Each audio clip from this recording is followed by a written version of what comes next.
तो दोस्तों BEML ने अपने Q2 के नंबर को डिस्क्लोज कर दिया है। तो चलिए देखते हैं क्या है Q2 के नंबर्स के अंदर डाटा लाख्स में। मैं आपको क्रोस में बता रहा हूँ।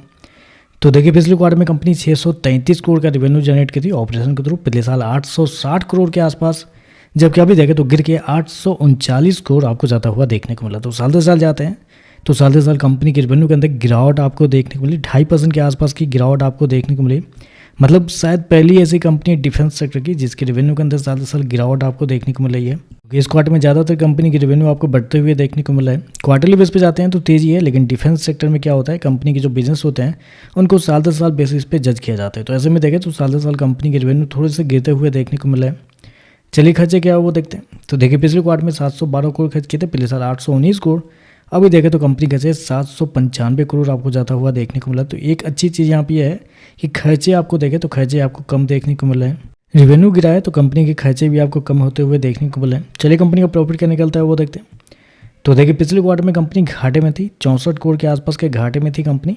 पिछले साल 51 करोड़ के आसपास के प्रॉफिट में थी, जबकि अभी देखें तो कंपनी का प्रॉफिट गिर के 48 करोड़ आपको जाता हुआ देखने को मिला। तो साल दर साल जाते हैं तो साल दर साल कंपनी के प्रॉफिट के अंदर गिरावट आपको देखने को मिली। लगभग 6% के आसपास की गिरावट आपको देखने को मिली।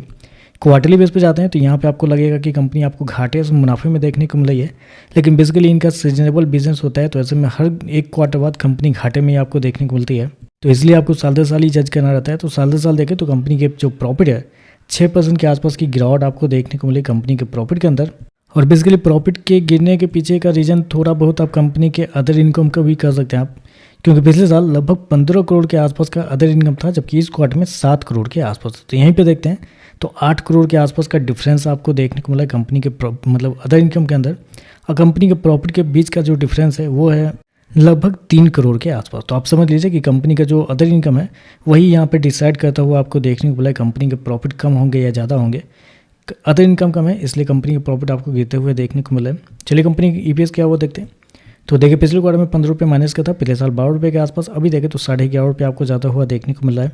तो ओवरऑल देखा जाए तो नंबर थोड़े से कमज़ोर आप करने चाहेंगे, उतना भी ज़्यादा कमज़ोर नहीं है, मतलब हल्का सा ही आप कर सकते हैं, क्योंकि रेवेन्यू लगभग फ्लैट है। 2-2.5% के आसपास की गिरावट है। कंपनी के प्रॉफिट के अंदर भी 6% के आसपास की गिरावट है, मेनली अदर इनकम की वजह से। तो नंबर थोड़े से कमज़ोर है, लेकिन मतलब ज़्यादा कमज़ोर है नहीं है। 2-3% के आसपास की गिरावट ऐसा हो सकता है, उससे ज़्यादा की गिरावट मुझे नहीं लगता कि होना चाहिए। बाकी देखते हैं मार्केट इस पर कैसे रिएक्ट करता है।